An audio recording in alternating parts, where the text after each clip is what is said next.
Welcome back to another edition of the Edge podcast. Publisher Brenden Slaughter here for BeaversEdge.com, joined by Beavers Edge writer and KGO radio host TJ Mathewson. We're back with the Las Vegas Bowl edition of the podcast, previewing Oregon State's big matchup down in the desert with the Florida Gators. Again, welcome back to the Edge podcast. TJ, Bowl week is upon us, man. The Beavers are in Vegas. How excited are you for this matchup? Wish I could be there. It'll be nice. But the game itself has a potential to be good. It could be a blowout as well. We'll get into it. Florida's roster attrition is significant, and Vegas agrees with it. And they finally have a game like on their doorstep that's not the Raiders that they can look at, like literally look at really closely because it's literally right on the strip and decide, well, the spread's 10.5 now, total's 51. So, you know, we're liking the Beavs' chances here with a much more continuous roster for what they had during the regular season, opposed to Florida, which, you know, not really surprising with a first-year head coach to have this much roster churn after year one. Right. But it's pretty significant. Right. I mean, and let's start with just, you know, the most important position on the field, and that's quarterback, right? And Anthony Richardson will not be playing for the Florida Gators in this matchup. And I think that is really kind of where everything cascades from, right? So you're talking about Richardson, who real dual threat, TJ, not only was able to get it done with his arm and not the greatest completion percentage by any stretch, but his ability to get it done on the ground had, I believe, you know, double-digit rushing touchdowns and was kind of a real threat in that regard. Obviously, now they move to Jack Miller II, the Ohio State transfer who hasn't taken a collegiate snap. How much of an advantage is that for the Beavers? It's a decent advantage. I thought Anthony Richardson would have been a pretty interesting matchup for the Beavs to play. I mean, you mentioned he's not really that much of a passer, even though he's projected to go in the first round of this draft this year. Yeah. I think people still, NFL people view him as like a project, you know, a hope for the best. But he really has talent with his legs and with his arm. He's just not very accurate. I think 52% completion percentage is the number for him, which is really low. And I was curious. We had a writer on our program yesterday here at Joe Radio, just, you know, kind of asking him if the offense was going to change much at all, and he said maybe a little bit because Jack Miller is not the athlete that Anthony Richardson is, and he's also probably just a more accurate thrower because that's not really what Anthony Richardson was, even as green as Jack Miller is. He, you know, could sit there in the pocket a little bit better and throw a little bit more accurately to these receivers, what Anthony Richardson really wasn't always able to do this year. So that's, I guess, one thing I'm looking at. And you know, you mentioned, so Richardson's not playing. Jalen Kitna dismissed from the program. So that leaves Jack Miller, you know, a guy, and he was also hurt for a number of weeks this year too. He had a thumb injury that he had surgery on and had to recover. I think he's been healthy for about a month. Yeah. So it's an interesting dynamic from two programs that don't have their original starting quarterback from this year per se. Right. No, and I think you hit it right on the nail. You know, you talk about Richardson just being unpolished as a passer, and, you know, his game log, you know, will absolutely show that. There's a couple 2-3 games where he's in the 40s and 50s for completion percentage. QBR wasn't necessarily standing out this year, but again, the almost 700 rushing yards and 9 touchdowns certainly stand out on the ground. So not that Oregon State hasn't proven capable of, you know, slowing down a dual threat quarterback this year, TJ, but I think we've seen they're better at against guys that are maybe a little bit more pocket heavy. And I think we're going to see a little bit more of that with Jack Miller. I don't think he's quite the pure runner and danger to run, you know, big bodied runner that Richardson is. And kind of going along with that too, just the pure experience aspect of it. Oregon State, this is familiar for them, TJ. I mentioned it when we caught up with, you know, Jonathan Smith this last week before they left for Vegas. We forget, flash forward a year ago, it was Utah State's largely third stringer all year in Cooper Lega who ended up coming in and kind of lighting the Beavers up, so to speak, in that LA Bowl last year.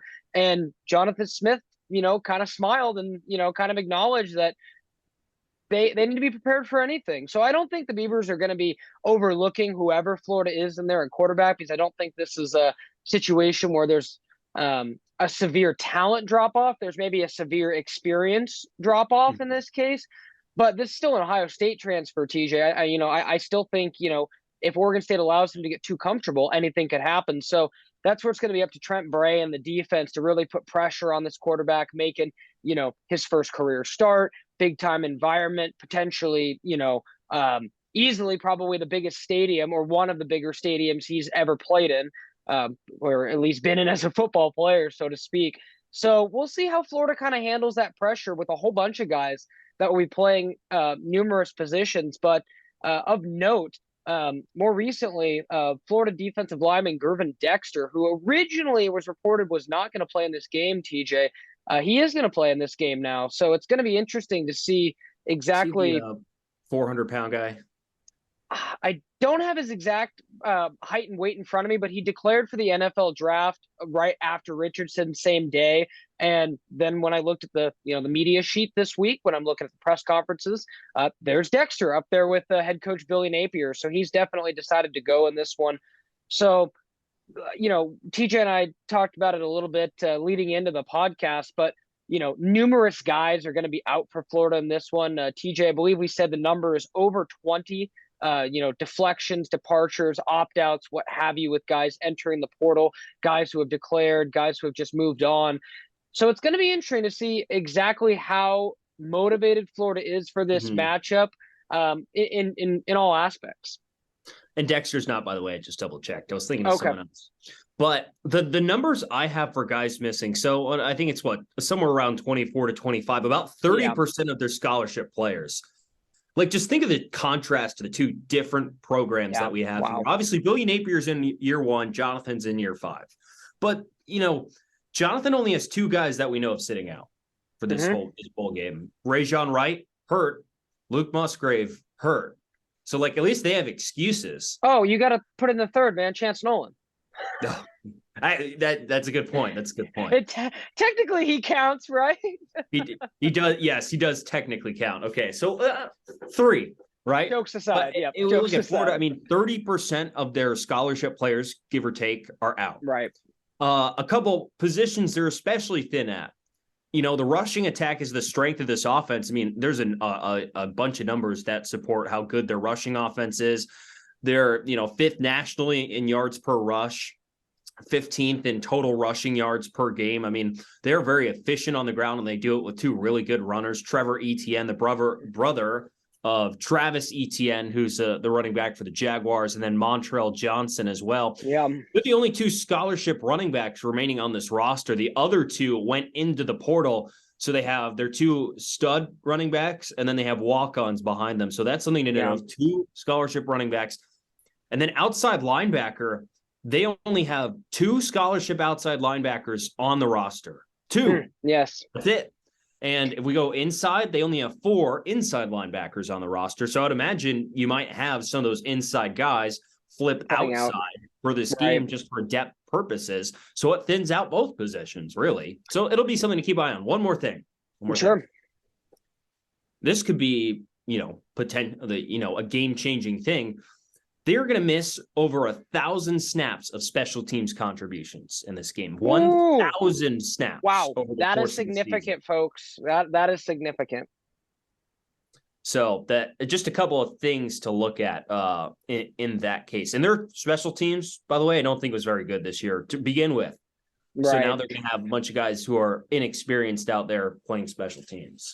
Right. This is just such a weird game to get a vibe on for all those reasons, because there's still talent because it's Florida, but yet at the same token, you've got a whole bunch of guys that are into new roles for the first time, as you mentioned, and guys who have not played special teams are going to be asked to all of a sudden block maybe on an all-important punt or on a all-important extra point attempt or whatever it may be. So I look at it as that's an advantage for Oregon State. But as I mentioned earlier in the pod and last year, sometimes this is an opportunity for those young guys to go out and say, hey, here's why I'm going to be the starter next year. Case in point, Utah State's quarterback last year in the LA Bowl. So I really think that Oregon State can't get too overconfident because these are still SEC guys, SEC level recruits. But for all those reasons that you mentioned, it just seems like Oregon State's going to have a vast experience edge and should be able to attack the game in such a way that benefits their veteranness, to kind of make up a word, against Florida's youthfulness, because, there are just going to be plays that like Oregon State secondary can make because they played Jaden Grant, been around football for 7 years, that maybe a 18 or 19-year-old for Florida is just not going to be able to make, or, what have you. So I think Oregon State has to lean on their experience in multiple aspects here. And, especially after last year, TJ, the big theme, this whole, talking to the team this week has been wanting to finish, and the Beavers kind of feel like they left a lot on the table in the LA Bowl last year, left a real sour taste in their mouth, felt like they could have won. And, if you watched the first 48 seconds of that game, you would have thought Oregon State was going to run away with it. Then, some things changed and circumstances changed, and Oregon State, ended up having a pretty rough showing in that game. So whether, the numerous people we've talked to on the team and whatnot, it seems like there's just an innate desire to just want to dominate in a bowl game, and they concede 10 wins. I mean, to insert the Vegas, saying here, at least going into the game, it looks like things are all coming up orange and black on the little 777 dial. I mean, it's you look across the board, and it's like this matchup is prime for Oregon State. They have to show up and play the game, TJ, but we'll get into some more stats. But, for a Florida team that, is allowing a 415 yards of total offense to their opponents, including a $175 on the ground, 240 through the air. That's room for Ben Goldbrinson to make some plays in the passing game, room for Damian Martinez, Jam Griffin, and company to make some plays in the run game. And then the other one that stood out to me was Florida's third down defense, TJ. Some of the worst in the country, allowed almost 50% conversions. They check in at 49% only. Arizona State, Florida International, South Florida, and Colorado had allowed more third down efficiency this year. So there's just a lot of statistics that I like favoring Oregon State in this matchup. There are. One thing before I go to numbers, something that wasn't mentioned, and I really didn't think of until we talked to Laura Rutledge on our show today here in Corvallis, and I this didn't even cross my mind. They win this game, it's probably the second best season in Oregon State history, is it not? We were discussing that this week on Rip City Mornings as well, and I think it's definitely going to be in consideration. I mean, you for the sake of argument, I think we should just, look at the modern era, as Mike Parker loves to say from time and time again. So like really modern cable television on, I think, there's obviously a lot of great history for Oregon State, with the Rose Bowls that were, and the Rose Bowl that was moved, that they won, so on and so forth. But when you look like, say, even just 98 onwards or what have you, 2000 obviously will stand alone until Oregon State has another season like that and goes to a BCS game and has a share of the Pac-12 title and all that. But if they win 10 games, it will, tie. It will be only the first 10-win season since Mike Riley's 06 team went 10-4. They needed 14 games to get to 10 wins, as opposed to Oregon State, which, could get to 10 wins. Needed. They played 14 games because they went 10-4 that year. So same kind of a thing, but Oregon State could finish this year with one less loss. So I think that's, something to consider too. But it's tough because in 2008, 2009, you were one game away from the Rose Bowl, and those were two of what I think were Mike Riley's best teams. Not to say that 06 wasn't one of his best teams, but 08 and 09, I think, were his best. They were just a game away from the Rose Bowl. As I recall, in 2006, they were either a game or two, or had already kind of been eliminated from the Rose Bowl by the time the later part of the season had gone on. So I think it's in contention. If you were to ask me right now, if they win this game and they finish 10-3, and what do you think the ceiling is, TJ? Do you think they could go top 10 in the playoff or AP final if they won? If you could get top, or just stay stationary, you finish top 15, I think it does take it, because as much as I want to appreciate 2006, that team, they went into the bowl game number 24, and I think finished the season early 20s. So ranking says a lot, and I think this could be the second best Oregon State team since 2000. I think 2012 has a case in there too. TJ, they were 9-3 going into the bowl game, the Alamo Bowl versus Texas. The similarities between this game and that game are almost hitting me like a ton of bricks. Oregon State was in much better shape heading into that game. I believe they had a few more wins in Texas that year. I thought that was a really, really good Oregon State team. Jordan Poyer, Brandon Cooks, Marcus Wheaton, Sean Mannion and company. But they lose the bowl game and go 9-4 and finish that year 9-4. So yeah, I mean, I think the difference between 10-3 and 9-4, as silly as it sounds, TJ, for the context of Oregon State this year, is massive. And it's just going to leave a sour taste in everyone's mouth if you end this season losing to a Florida team who has lost 30% of their scholarship players before the bowl game even starts. I mean, like, no one is going to say, yeah, we're trying to, like, we have a veteran team. This is one of our best teams in program history, but we can't beat a 6-6 Florida team who lost to Vanderbilt. I mean, like, Vanderbilt, like a smidge above Colorado, Vanderbilt, like that. If I'm talking about top 5, I mean, I'm looking at the top 25 here. One of Southern Cal and Penn State. Actually, no, USC's probably beating Tulane. So it might depend if Utah wins. You might want. It's going to be tough. I mean, I'm thinking if they win, they'd be right outside the top 25. There's a bit of traffic. Or top 10. Top 10, you mean? Yeah, top 10. It's going to be a little bit of traffic. I mean, top 5. I mean, well, I think that would absolutely be it. But there's a little bit of traffic in front of them to get into the top 10. Well, and you reminded me, we'll definitely talk a little bit more about that, but you reminded me of Florida's schedule when you mentioned Vanderbilt. And I think it's a good time just to kind of do a quick little layman's run over it.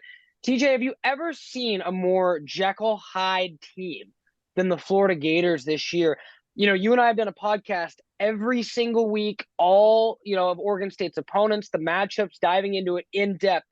I don't think I've seen a team that has been more high on their highs and low on their lows, depending on which Florida team you get. And again, I don't know if you can take that into consideration when you realize that 30% of the team, as TJ mentioned, is now gone, but just a couple things that stand out to me. A, they beat Utah to open the season. Regardless of how ready you think Utah was to come play in the swamp in September, that's still an impressive win to me any way you slice it, right? They also lost to Hendon Hooker in Tennessee by 5 when Tennessee was rolling, okay? They, put up a pretty good fight against LSU, only lost that game by 10, only lost to Georgia by 12. Number 1, Georgia Bulldogs, same Georgia Bulldogs that hung 22, Brenden. Your math's off a little bit. Or sorry, 22 there. Excuse me. Sorry, 42-20. Must have thought 42-30. But still, played them better than Oregon did. Right. So, right. Right. I was going to say, and then Florida State at the end of the year, one of their, they're probably their second toughest game overall. Or probably third toughest. But, they only lost that one by a touchdown.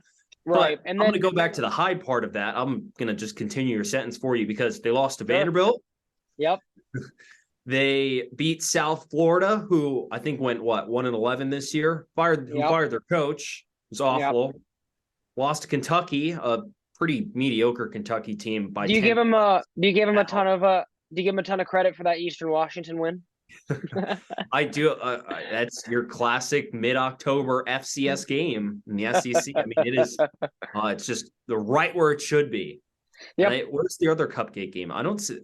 They didn't have too much of a cupcake schedule this year, to be honest. No, it was a little tougher than you'd expect, and especially when you consider typically Eastern Washington's a tougher than expected FCS team, but.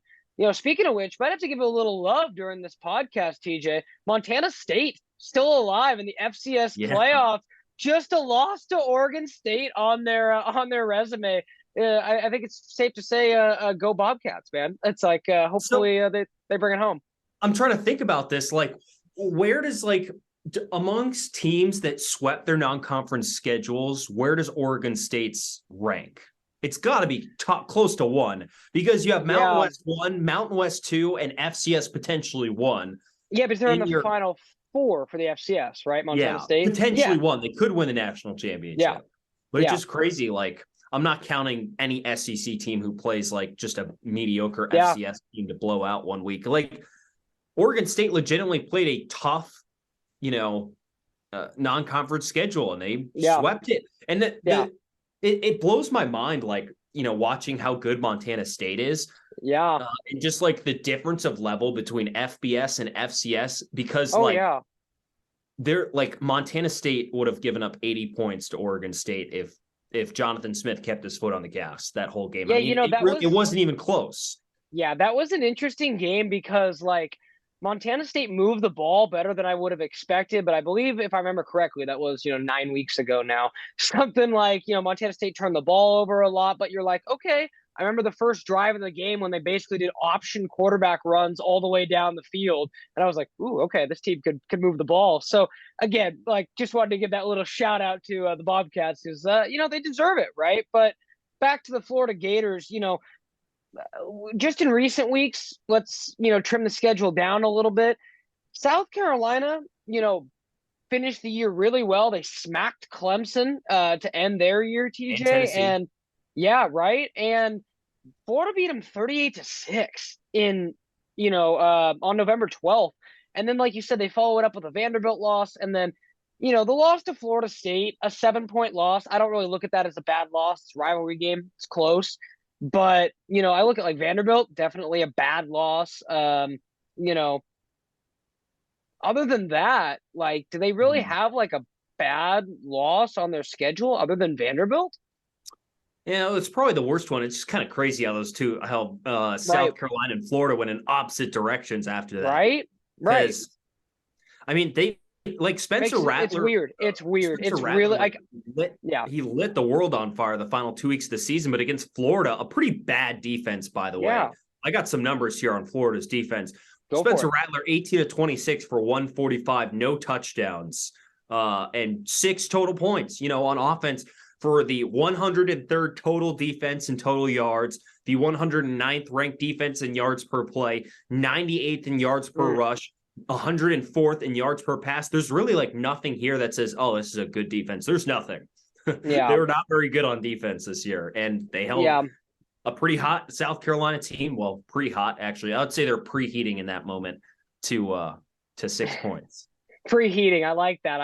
Get it in the oven, right? It's like a Papa Murphy's, right? You preheat it to 425 there, TJ. Yeah. Oh, they were waiting to go in the oven. Yeah, no doubt. So let's kind of get into what we want to see in this matchup, TJ. Again, just a reminder, Oregon State minus 10 on the spread in this game. The over-under is expected to be 52.5.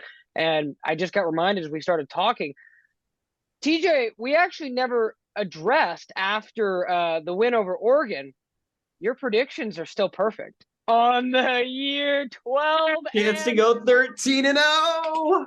Just saying, TJ, man, he needed Oregon State to pull a rabbit out of their hat. Hey, my perfect record was on the line, but I picked Beavers to win too. But TJ, man, you go 12-0, man, a chance to go 13-0. I think this one will be you'll be going, if you stick with your Vegas guts, you're going to be in prime position to have a perfect year against the spread, my friend.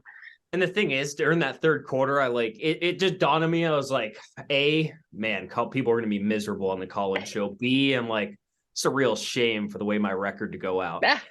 And then it come back. It didn't even like process to me until I think I'm sitting in my car driving on the way back. I'm like, oh, 12-0. Yeah, man, there it is. I did it. Oh, amazing. Yeah, no, amazing. It's going to be awesome. I think you got to make it harder, Brenden. I think it needs to be picks against the spread. Yeah, we might have to. I said, although as best I can recall, and again, I've been with BeaversEdge since we launched in 2016. I don't think we've ever had a staff writer or publisher ever go undefeated in picks. So I think you have, yeah. So BeaversEdge Wall of Fame. So a little bit. I mean, again, I'm 99% sure. I know I've never picked a perfect year because, even when Oregon State was struggling, I maybe picked them to win a game or something like that. But regardless, again, BeaversEdge is going to be your place to be for all the coverage leading up to the Las Vegas Bowl. As we'll be live from Las Vegas. I'll be getting into town Wednesday night, late night flight, and be down there for a couple days. So make sure to drop a note on the BeaversEdge board. I know a whole bunch of Beaver fans are looking to link up and meet. So hopefully we can all get together and say hello. But before we wrap up the podcast, TJ, let's just give a couple things that you think, kind of some keys that you think would be for Oregon State's success in this one. What do you think the Beavers need to do to get a comfortable win in this one, be 10-3, walk away with that, very bedazzled looking Vegas Bowl trophy, and take some pictures with thank you very much, some Elvis at the end of that game? Run Damian Martinez. I think that's a good start on offense. I think, it'd probably be more important on the defensive side because you really don't know what you're getting with Florida. I mean, again, Florida on defense has been a mess all year, and I don't know if that'll change all of that. I don't think so. No. So, I would look on the defensive side for Oregon State. You're not going to have Rajon Wright out there. He had surgery on his hand, I believe. So he's not going to be playing in the bowl game. He's going to prepare for the NFL draft instead. But I think you got pretty much everyone else out there. So, you would want, expect a sound game from that defense. And you don't want to let what, Utah State's third stringer did to you last year. And, this isn't Utah State's third stringer. This is Florida's third stringer, a guy who would probably start on at least a third of teams around the country, you would assume, if he was on their roster. So, I mean, you got to, even if he's green, you can't, you got to underestimate him. You can't underestimate him. Yeah, you got to know how good these blue chip recruits are in Jack Miller. So I'd be curious how that offense is going to stack up. They're going to need to stop the run because even with an inexperienced quarterback, you're going to want to lean on your best offensive options, and that's Trevor Etienne and Montreal Johnson, two guys you're going to want to bottle up there in the middle. And Oregon State's been really good at that. So I think that'll be just a couple of keys. Turnover here and there wouldn't help either, and preferably not going down 31-10 in the third quarter. Yeah, no, I think I just, I think Florida definitely has the potential to score points. You can see that by them averaging 32 a game, but I just think this is going to be a different Florida team. I think you're going to see the offense be a little bit more conservative and kind of lean on that ground game. I think they could let, Jack Miller throw the ball? Absolutely. I mean, that's what an offensive coordinator you got to do.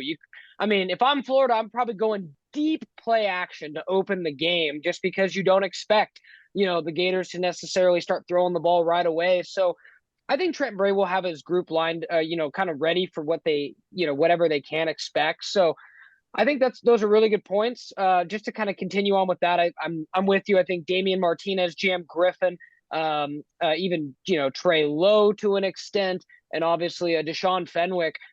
That group, TJ, got roughly 3 weeks off to kind of, if I'm doing my math right, to kind of, get off the feet a little bit. I think a Jam Griffin and kind of, the kind of ankle injury he had a couple weeks ago.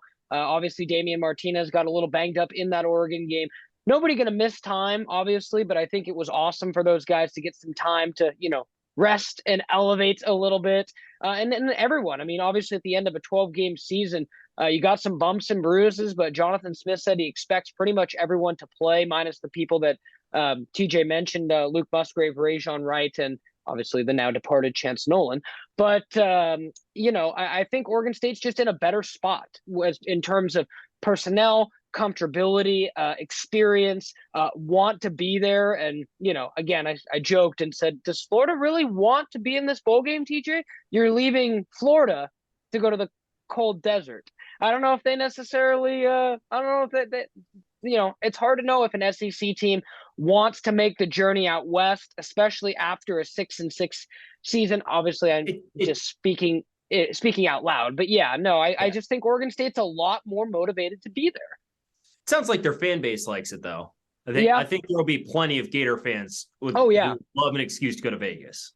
Well, again, who doesn't love an excuse to go to Vegas in general? I'm speaking for myself, but no, I just think between the running game, the fact that I think Oregon State is wired in and locked in on a purpose a little bit more than Florida is, and the fact that I think they're more cohesive in their coaching attack. Billy Napier and his staff are still kind of setting their culture there compared to Jonathan Smith, who just doubled down with a contract extension. Trent Bray did the same. Oregon State is cohesive. The momentum is absolutely flying upwards with the program right now. And, it's a good time to be in the Oregon State business, so to speak. That's a stock you want to get your hands on. And that's why I think Oregon State's going to win this matchup. So make sure to stay tuned for the staff predictions as TJ, Dillon, and I will give our official scores for the matchup. But as of now, I feel pretty confident in saying that I think Oregon State's going to win. Just have to narrow down what I expect the score to be. I think it's going to be an awesome game. I'm excited to be down in Vegas, excited to hang out down there and see what's going on with the Beavers Edgers. And make sure to drop a note on the board, say hello, and it's going to be an awesome atmosphere. What's your first stop going to be in Vegas? Well, I get in at midnight, so probably the hotel and then straight. I haven't decided if I'm going to do anything. Probably nothing Wednesday night. I've made an obligation to be on a friend's radio show Thursday morning now. Oh, so, catch me on 1240 Joe Radio on Thursdays. I'll be live from Vegas on with TJ Mathewson. But yeah, no, I think, for the most part, we got press conferences and stuff throughout the week. But yeah, be nice to get a little R&R on Thursday. And then the Taco Bell will be open, though, when you get in. That's true. From what I'm staying down on the down towards the MGM side of the strip. So hopefully my food court's open and should be a good time. So I'm looking forward to it. But yeah, it's gonna be an awesome time. Beavers Edge is gonna be the place to be for coverage. We'll have it all. Post game coverage of Allegiant Stadium, the whole 9 yards, pep rallies, the media availability with Jonathan Smith and Billy Napier, wall-to-wall coverage. BeaversEdge.com is going to be the place to be. So, TJ, definitely bummed out you're not going to be down there, man. But I'll take your spirit with me, man, and hopefully Oregon State will put together a little bit more of a complete performance than we saw in LA last year, and I think they will. Throw $5 on 00 for me. $5 on 00. Okay, let's go ahead and log that away. Good deal. TJ's going to have to send me a text to remind me Thursday when we chat on the phone. But yeah, no, it's going to be a good time. So TJ, my man, appreciate you joining the podcast as always. It's going to be an awesome time down there. And I'm really looking forward to seeing how Oregon State fares up against an SEC team. First time Oregon State will be going up against the Florida Gators, TJ, and an opportunity to beat an SEC opponent on a national stage. So a lot at stake for Oregon State. It's going to be a fun matchup. Keep it locked, BeaversEdge.com. We'll have complete coverage leading up to the game and post game. Thanks again for listening/watching to this edition of the Edge Podcast.